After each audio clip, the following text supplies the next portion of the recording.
the last point, very important. Employer support is required for most PNP programs.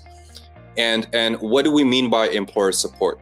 Now, one way an employer can support you for work is by sponsoring you for an LMIA, right?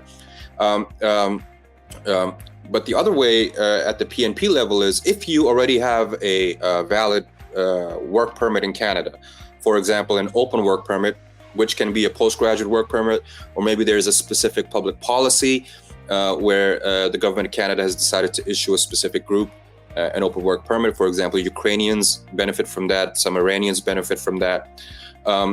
If you have an open work permit, all you need to do is to go to a province, get a job offer, and ask the employer. Again, don't be shy. Ask the employer, are you willing to, even in the interview, are you willing to support me for my PNP application? And a lot of times they might not know what that support entails. And we're here to tell you it's literally a form. Every province has its own form. These are called employer forms. Ontario has its own. Saskatchewan has its own. Nova Scotia has something called the NSNP 200, which is like a 14-page form.